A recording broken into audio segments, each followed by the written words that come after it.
Hello, আমি মানবী। আজকে আমি চলে গিয়েছিলাম দিশা দিদের বাড়িতে। ওদের বাড়িতে ছিল পূজা, আর ওদের বাড়িটা ছিল নয়াবাজারে। এই যে এটা হলো দিশাদি। আমি ফার্স্ট টাইম দিশা দিদের বাড়িতে গেলাম। যাওয়ার সাথে সাথে দিদি খেতে দিয়ে দিল সন্দেশ আর ভুজিয়া।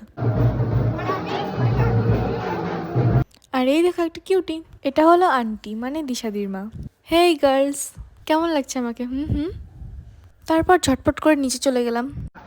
এটা হচ্ছে আমাদের ক্যামেরাম্যান, কিন্তু আগে পুরোহিত ছিল, কি বলবো। আর এই দাদাটা আমাকে কিছু সুন্দর সুন্দর ছবি তুলে দেয়। এর মধ্যেই শুরু হয়ে যায় কিছু রিচুয়ালস।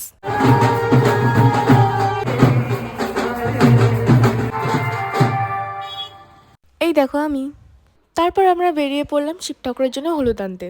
আর এখানেও কিছু নিয়ম করা হয়।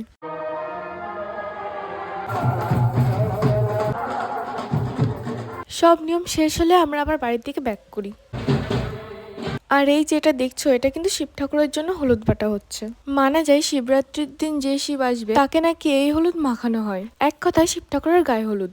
তারপর দিদি আমাদের দিয়ে গেল প্রসাদ। খাওয়া শেষ করে বেরিয়ে পড়ি বাড়ির উদ্দেশ্যে। আজকের মতো এইটুকু, দেখার জন্য নেক্সট ব্লগে, টাটা।